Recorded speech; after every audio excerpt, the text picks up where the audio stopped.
ಇನ್ನು ಬೆಂಗಳೂರಿನಲ್ಲಿ ನಡೀತಾ ಇರುವಂತಹ air show full jam pack ಆಗ್ಬಿಟ್ಟಿದೆ. ಆಚೆನೂ ಟ್ರಾಫಿಕ್ ಜಾಮು, ಒಳಗಡೆನೂ ಫುಲ್ ಜಾಮು.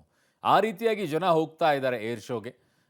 ಯಾವ ರೀತಿಯಾಗಿ ಜನ ಹರಿದು ಹೋಗ್ತಾ ಇದೆ ಮತ್ತು ಏನೆಲ್ಲ ಟ್ರಾಫಿಕ್ ಜಾಮ್ ಆಗಿ ಎಲ್ಲೆಲ್ಲಿ ಸಮಸ್ಯೆಗಳು ಉಂಟಾಗಿದೆ ಅದರ ವಿಡಿಯೋಗಳು ಕೂಡ ಸಿಕ್ಕಾಪಟ್ಟೆ ಹರಿದಾಡ್ತಾ ಇದ್ದಿದ್ದು. ಹೊರಗಡೆಗಂತೂ ಸಂಪೂರ್ಣವಾಗಿ ಜಾಮ್ ಆಗೋಗಿರುವಂಥದ್ದು. ಸೊ ಬೆಂಗಳೂರು ಏರ್ ಶೋಗೆ 4ನೆಯ ದಿನ, ನಾಳೆ ಕೊನೆಯ ದಿನ ಅದು. ಇವತ್ತು ತುಂಬ ಜನ ಹೋಗಿದ್ದಾರೆ. ಇವತ್ತು ಮತ್ತು ನಾಳೆಗೆ ಸಾರ್ವಜನಿಕರಿಗೆ ಅವಕಾಶವನ್ನು ಮಾಡಿಕೊಟ್ಟಿರೋದ್ರಿಂದ ಹೆಚ್ಚಿನ ಕ್ರೌಡ್ ಆಗ್ತಾ ಇದೆ. ಏರ್ ಶೋಗೆ ಜನಸಾಗರವೇ ಹರಿದು ಬಂದಿದೆ. ಕಡಿಮೆ ಏನಲ್ಲ, ಸಾಗರದ ರೀತಿಯಲ್ಲಿ ಹರ್ಕೊಂಡು ಹೋಗಿದ್ದಾರೆ. ಬಾನಂಗಳದಲ್ಲಿ ಲೋಹದ ಹಕ್ಕಿಗಳ ಚಿತ್ತಾರವನ್ನು ನೋಡೋಕೆ ಮಕ್ಕಳನ್ನೆಲ್ಲ ಕರ್ಕೊಂಡು ಹೋಗಿದ್ದಾರೆ. ತಂದೆ ತಾಯಿಯಂದಿರು ಒಳ್ಳೆಯದದು, ತೋರಿಸ್ಬೇಕು ಏನು ಎತ್ತ ಅಂತೇಳಿ ಒಂದಿಷ್ಟು ಐಡಿಯಾ ಬರುತ್ತೆ ಅವರಿಗೆ. ಬರೀ ವಿಡಿಯೋದಲ್ಲಿ ನೋಡ್ಕೊಂಡ್ಬಿಟ್ಟು ಆಕಾಶದಲ್ಲಿ ಹಿಂಗೆ ಹಾರ್ತಾ ಇದೆ ಅಂತ ಹೇಳೋದಲ್ಲ, ಹತ್ತಿರದಿಂದ ನೋಡಿದಾಗ ಅವ್ರಿಗೊಂದು ಏನೋ ಒಂಥರ ರೋಮಾಂಚನಗೊಳ್ಳುತ್ತೆ. ಮಕ್ಕಳಲ್ಲೂ ಕೂಡ ಆಸಕ್ತಿ ಹುಟ್ಕೊಳ್ಳುತ್ತೆ. Air show full traffic jam ಆಗೋಗ್ಬಿಟ್ಟಿದೆ. ಹೆಬ್ಬಾಳದಿಂದ ಏರ್ಪೋರ್ಟಿಗೆ ಹೋಗುವಂಥ ರಸ್ತೆ ಅಂತೂ ಜಾಮ್ ಪ್ಯಾಕ್ ಆಗಿ ಹೋಗ್ಬಿಟ್ಟಿದೆ. ಅಲ್ಲಿ ಕಿಲೋಮೀಟರ್ ಗಟ್ಟಲೆ ವಾಹನಗಳ ಸಾಲಿದೆ. ಸವಾರರು ಪರದಾಡ್ತಾ ಇದ್ದಾರೆ. ಯಾಕಪ್ಪ ಇದು ಬಂತು ಅನ್ನೋ ರೀತಿಯಲ್ಲಿದೆ. ಬಟ್ ಏನು ಮಾಡೋಕ್ಕಾಗೋದಿಲ್ಲ, ಸ್ವಲ್ಪ ಅಡ್ಜಸ್ಟ್ ಮಾಡ್ಕೊಳ್ಬೇಕಾಗಿದೆ. ಆಕ್ರೋಶ ಅಂತೂ ಸಹಜವಾಗಿ, ಯಾವುದಕ್ಕೆ ಆಕ್ರೋಶ ಮಾಡ್ಕೊಳ್ಳೋದಿಲ್ಲ ನಮ್ಮ ಜನ. ಅವರೇ ಏನಾದರೂ ತಪ್ಪು ಮಾಡಿದ್ರೆ ಅವ್ರ ಮೇಲೆ ಅವರೇ ಆಕ್ರೋಶ ವ್ಯಕ್ತಪಡಿಸ್ತಾರೆ. ಇನ್ಯಾರೋ ಮಾಡಿದಾಗ ಆಕ್ರೋಶ ವ್ಯಕ್ತಪಡಿಸ್ಕೊಳ್ಳೋದಿಲ್ವೇ? ಏನಾಗಿದೆ ಹಾಗಿದ್ದಾಗ ಏರ್ ಶೋ ಯಾವ ರೀತಿಯಾಗಿ ನಡೀತಾ ಇದೆ ಅದರ ವರದಿ ಎಲ್ಲಿದೆ ನೋಡಿ.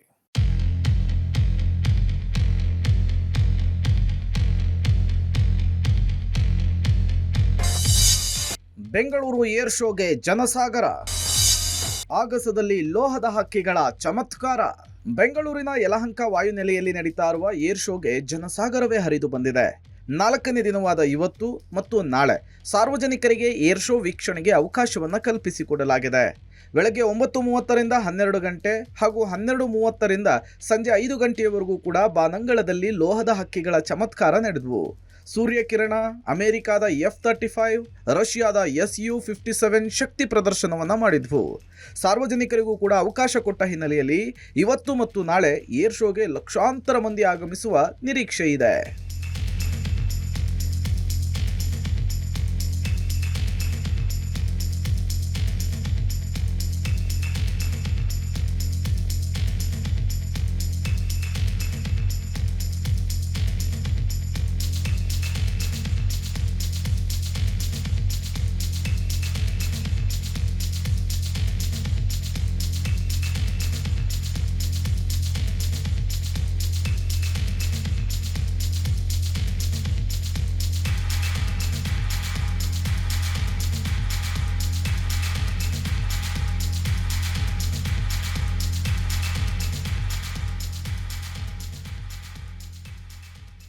ಖುಷಿ ಆಗುತ್ತೆ ಎಲ್ರಿಗೂ. ನೆನ್ನೆಯಿಂದನೇ ಎಕ್ಸೈಟ್ಮೆಂಟ್ ಇರುತ್ತೆ, ಏರೋಪ್ಲೇನ್ ನೋಡೋಕೆ ಹೋಗೋಣ ಅನ್ನೋ ಎಕ್ಸೈಟ್ಮೆಂಟು. ಸೊ ಬೆಳಿಗ್ಗೆ ಖುಷಿಯಿಂದ ಅವರಾಗೆ ಅವ್ರು ಎದ್ದೇಳ್ತಾರೆ. ಡೈಲಿ ಸ್ಕೂಲಿಗೆ ಹೋಗ್ಬೇಕಾದ್ರೆ ಎದ್ದೇಳಿ ಅಂದರೆ ಎದ್ದೇಳೋದಿಲ್ಲ, ಆದರೆ ಇವತ್ತು ಎದ್ದೇಳಿ ಅಂದ ತಕ್ಷಣ ಪಟ್ಟಂತ ಎದ್ದು ಅವರೇ ರೆಡಿಯಾಗಿ ಅವರೇ ಬರ್ತಾರೆ. ಖುಷಿ ಆಗುತ್ತೆ sir. Being a Indian proud ಅಂತ ಫೀಲ್ ಆಗುತ್ತೆ ಅಷ್ಟೇ. ತುಂಬ ಚೆನ್ನಾಗಿದೆ ಎಕ್ಸ್ಪೀರಿಯೆನ್ಸು. ಈ ಥರ ಎಲ್ಲೂ ನಾವು ನೋಡಿರಲಿಲ್ಲ. ನಮ್ಮ ಬ್ಯಾಂಗ್ಳೂರಲ್ಲಿ ತುಂಬ ಚೆನ್ನಾಗಿ ಈ ಥರ ಎಲ್ಲ ಫೆಸಿಲಿಟಿ ಚೆನ್ನಾಗಿ ಮಾಡಿದ್ದಾರೆ. ಬೇರೆ ಕಂಟ್ರೀಸಿನೂ ಎಲ್ಲ ಬೇರೆಯವರು ಬಂದಿದ್ದಾರೆ, ಎಲ್ಲ ನೋಡ್ಕೊಂಬಂದ್ಮೇಲೆ ಎಕ್ಸಿಬಿಷನ್ಸು ಅದು ಎಲ್ಲ. ಮಕ್ಕಳಿಗಂತೂ ತುಂಬ ಎಂಟರ್ಟೈನ್ಮೆಂಟ್ ಆಗಿದೆ. ಬಿಸಿಲು ಸೌಂಡು ಅಂತ ಏನು ನಮಗೆ ಕಾಣಿಸ್ತಾ ಇಲ್ಲ. ಇದ್ರದ್ದು ಎಲ್ಲ ನೋಡ್ತಾ ಇರೋದು ನೋಡಿದ್ರೆ ತುಂಬ ಹ್ಯಾಪಿ ಆಗಿದೆ, ತುಂಬ ಖುಷಿಯಾಗಿದ್ದಾರೆ. ಅದೇ ಕೇಳ್ತಿದ್ದಾರೆ ಯಾವ ಕಂಟ್ರಿದು ಬರ್ತಾ ಇದೆ, ಯಾವುದು ಇದು ಏರೋಪ್ಲೇನ್ ಜೆಟ್, ಅವ್ರಿಗಿನ್ನೂ ಅಷ್ಟು ಐಡೆಂಟಿಫೈ ಮಾಡೋಕ್ಕೆ ಬರ್ತಾ ಇಲ್ಲಲ್ಲ. ಸೊ ಹಂಗಾಗಿ ಎಲ್ಲ ಕೇಳ್ತಿದ್ದಾರೆ. ನಮಗೆ ಗೊತ್ತಿರೋದು ನಾವು ಹೇಳ್ತಾ ಇದ್ದೀವಿ ಅವರಿಗೆ. ಬಾನಂಗಳದಲ್ಲಿ ಉಕ್ಕಿನ ಹಕ್ಕಿಗಳ ವೈಮಾನಿಕ ಪ್ರದರ್ಶನವನ್ನು ಕಂಡು ಜನ ರೋಮಾಂಚನಗೊಳ್ತಿದ್ದಾರೆ. ಬಿಸಿಲ ನಡುವೆ ಸಾವಿರಾರು ಸಂಖ್ಯೆಯಲ್ಲಿ ಡಿಸ್ಪ್ಲೇ ಏರಿಯಾದಲ್ಲಿ ನಿಂತು ನೋಡುವುದಲ್ಲದೆ ಎಕ್ಸಿಬಿಷನ್ಗೂ ಕೂಡ ಭೇಟಿ ಕೊಟ್ಟು ಹೋಗ್ತಿದ್ದಾರೆ. 2025ರ ಏರೋ ಇಂಡಿಯಾ ಏರ್ ಶೋನಲ್ಲಿ ಇವತ್ತಿನಿಂದ ಸಾರ್ವಜನಿಕರಿಗೆ ಅವಕಾಶವನ್ನ ನೀಡಲಾಗ್ತಾ ಇದೆ. ಗಮನಿಸ್ತಾ ಇದ್ರಿ, ನಾನೀಗ ಏರ್ ಶೋನ ಡಿಸ್ಪ್ಲೇ ಏರಿಯಾದಲ್ಲಿದ್ದೇನೆ. ಸಾಕಷ್ಟು ಸಂಖ್ಯೆಯಲ್ಲಿ ದೊಡ್ಡ ಪ್ರಮಾಣದಲ್ಲಿ ಜನ ಇವತ್ತಿನಿಂದ ಏರ್ ಶೋನ ನೋಡೋದಕ್ಕೆ ಬರ್ತಾ ಇದ್ದಾರೆ. ಸಹಸ್ರ ಸಂಖ್ಯೆಯಲ್ಲಿ ಜನ ಏರ್ ಶೋವನ್ನ ಕಣ್ತುಂಬಿಕೊಳ್ಳೋದಕ್ಕೆ ಬರ್ತಾ ಇದ್ದಾರೆ. ಗಮನಿಸ್ತಾ ಇದ್ರಿ, ಒಂದ್ ಕಡೆ ಬಾನಾಂಗಳದಲ್ಲಿ ಲೋಹದ ಹಕ್ಕಿಗಳ ಅಬ್ಬರ ಜೋರಾಗಿದೆ, ಮತ್ತೊಂದ್ ಕಡೆ ಅದನ್ನ ನೋಡಿ ರೋಮಾಂಚನಗೊಳ್ತಾ ಇರುವಂತಹ ಜನ, ಮತ್ತೊಂದ್ ಕಡೆ ಟೋಪಿ ಕನ್ನಡಕಗಳು ಮಧ್ಯೆ ಜನ ಬಿಸಿಲಿನ ನಡುವೆ ಕೂಡ ಕಣ್ತುಂಬಿಕೊಳ್ಳೋದಿಕ್ಕೆ ಅಂತ ದೊಡ್ಡ ಪ್ರಮಾಣದಲ್ಲಿ ಬಂದು ಇಲ್ಲಿ ಸೇರಿದ್ದಾರೆ.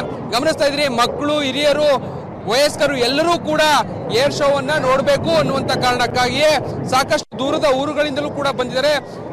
ಬೇರೆ ಬೇರೆ ಕೇವಲ ಕರ್ನಾಟಕ ಮಾತ್ರ ಅಲ್ಲ, ಬೇರೆ ರಾಜ್ಯಗಳಿಂದ ಬಂದಿದ್ದಾರೆ, ಬೇರೆ ದೇಶಗಳಿಂದಲೂ ಕೂಡ ಏರ್ ಶೋವನ್ನ ನೋಡಿ ಕಣ್ತುಂಬಿಕೊಳ್ಬೇಕು ಅಂತ ಬಂದಿದೆ. ಏರ್ ಶೋ ಹಿನ್ನೆಲೆ ಟ್ರಾಫಿಕ್ ಕಿಲೋಮೀಟರ್ ಗಟ್ಟಲೆ ನಿಂತ ವಾಹನಗಳು,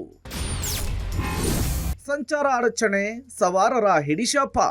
ಇವತ್ತಿನಿಂದ ಏರ್ ಶೋ ಸಾರ್ವಜನಿಕರ ವೀಕ್ಷಣೆಗೂ ಕೂಡ ಅವಕಾಶ ಕೊಟ್ಟ ಹಿನ್ನೆಲೆಯಲ್ಲಿ ಲಕ್ಷಾಂತರ ಜನರು ಏರ್ ಶೋನತ್ತ ಮುಖ ಮಾಡಿದ್ದಾರೆ. ಪರಿಣಾಮ ಬೆಂಗಳೂರಿನ ಜನರಿಗೆ ಬೆಳ್ಳಂಬೆಳಗಿಯೇ ಟ್ರಾಫಿಕ್ ಜಾಮ್ನ ಬಿಸಿ ತಟ್ಟಿದೆ. ಎಲ್ಲಿ ನೋಡಿದ್ರೂ ವಾಹನಗಳೇ ಕಾಣಿಸ್ತಿತ್ತು. ಯಲಹಂಕವನ್ನ ಸಂಪರ್ಕಿಸುವ ರಸ್ತೆಗಳಲ್ಲಿ ಕಿಲೋಮೀಟರ್ ಗಟ್ಟಲೆ ಟ್ರಾಫಿಕ್ ಜಾಮ್ ಆಗಿದೆ. ಫ್ಲೈಓವರ್ ಮೇಲೆಯೂ ಟ್ರಾಫಿಕ್ ಜಾಮ್, ಫ್ಲೈಓವರ್ ಕೆಳಗೂ ಕೂಡ ಟ್ರಾಫಿಕ್ ಜಾಮ್ ಆಗಿ ಸವಾರರು ಒದ್ದಾಡಿದ್ರು. ಇವತ್ತು 4ನೇ ದಿನದ ಏರ್ ಶೋ. ಈ ಹಿನ್ನೆಲೆಯಲ್ಲಿ ಯಲಹಂಕ ಸುತ್ತಮುತ್ತ ಭಾರಿ ಟ್ರಾಫಿಕ್ ಜಾಮ್ ಉಂಟಾಗಿದೆ. ಡೈರೆಕ್ಟ್ ಆಗಿ ಈ ದೃಶ್ಯಗಳನ್ನ ಕೂಡ ತೋರಿಸ್ತಾ ಹೋಗ್ತೇನೆ. ನಾನಿವತ್ತು ಬಾಗ್ಲೂರು ಕ್ರಾಸ್ ಬಳಿ ಇದ್ದೇನೆ. ನೋಡಬಹುದಾಗಿದೆ ಎಷ್ಟು ದೊಡ್ಡ ಮಟ್ಟದಲ್ಲಿಯೂ ಕೂಡ ಟ್ರಾಫಿಕ್ ಇದೆ ಎನ್ನುವಂತಹ ದೃಶ್ಯಗಳನ್ನ ಕೂಡ ಕಾಣಬಹುದಾಗಿದೆ. ಪ್ರಮುಖವಾಗಿ ಇಂದು ಹಾಗೂ ನಾಳೆ ಸಾರ್ವಜನಿಕರಿಗೆ ಏರ್ ಶೋಗೆ ಅವಕಾಶವನ್ನು ನೀಡಿರ್ತಕ್ಕಂತಹ ಹಿನ್ನೆಲೆಯಲ್ಲಿ ದೊಡ್ಡ ಮಟ್ಟದಾಗಿರ್ತಕ್ಕಂತಹ ಟ್ರಾಫಿಕ್ ಜಾಮನ್ನು ಕೂಡ ಕಾಣ್ತಾ ಇದ್ವಿ. ಪ್ರಮುಖವಾಗಿ 3 ರಿಂದ 4 ಕಿಲೋಮೀಟರ್ಗಳವರೆಗೂ ಕೂಡ ಕಣ್ಣು ಹಾಯಿಸಿದಷ್ಟು ದೂರ ಕೂಡ ಟ್ರಾಫಿಕ್ ಜಾಮ್ ಅನ್ನ ಕೂಡ ಕಾಣ್ತಾ ಇದ್ದೇವೆ. ಪ್ರಮುಖವಾಗಿ ಏರ್ಪೋರ್ಟ್ಗೆ ದೇವನಹಳ್ಳಿಗೆ ಹೆಬ್ಬಾಳದಿಂದ ದೇವನಹಳ್ಳಿಗೆ ಹೋಗಬೇಕು ಅಂತಂದ್ರೆ ನಮಗೆ ಸುಮಾರು ಒಂದು 45 ನಿಮಿಷ ಬೇಕಾಗಿತ್ತು. ಆದರೆ ಇವಾಗ ಸುಮಾರು 1 ರಿಂದ 1.5 ತಾಸಿನಷ್ಟು ಕೂಡ ಸಮಯ ಕೂಡ ಬೇಕಾಗುತ್ತೆ. ಅಷ್ಟು ದೊಡ್ಡ ಮಟ್ಟದಲ್ಲಿಯೂ ಕೂಡ ಜಾಮ್ ಇರ್ತಕ್ಕಂಥ ದೃಶ್ಯಗಳನ್ನ ಕೂಡ ಕಾಣಬಹುದಾಗಿದೆ. ಲಾಸ್ಟ್ 1 hour ಇಂದ ಇದೇ ಟ್ರಾಫಿಕ್ ಅಲ್ಲಿ ನಿಂತಿದ್ದೀನಿ. ಆಲ್ರೆಡಿ 1 hour ಇಲ್ಲಿ ಟ್ರಾಫಿಕ್ ಅಲ್ಲಿ ವೇಟ್ ಮಾಡಿದ್ದೀನಿ. ಇನ್ನು ನೋಡೋಕ್ಕಂತೂ ಆಗಲ್ಲ. So I am going back. ಹೀಗೆ ಹೊರಡ್ತಾ ಇದ್ದೀನಿ ರಿಟರ್ನ್ ಆಗಿಬಿಟ್ಟು. ಯಾಕೆಂದರೆ from Hebbal to here already 1.5 hour ಆಗಿದೆ. ಸೊ ಇನ್ನೂ ಎಷ್ಟೊತ್ತಾಗುತ್ತೆ ಗೊತ್ತಿಲ್ಲ ಲೊಕೇಶನ್ ರೀಚ್ ಆಗೋಕ್ಕೆ. I think it's better to return ಅಂತ ಹೇಳಿಬಿಟ್ಟು ನಾನು ರಿಟರ್ನ್ ಹೋಗ್ತಾ ಇದ್ದೀನಿ. Every day we come by auto, but now we have to walk all the way to our office and it's causing a chaos here. ಒಟ್ನಲ್ಲಿ silicon city ಬೆಂಗಳೂರಿನ ಬಾನಂಗಳದಲ್ಲಿ air show ಝಲಕ್ ನೋಡಿ ಲಕ್ಷಾಂತರ ಮಂದಿ ಸಂತಸ ಪಟ್ರು.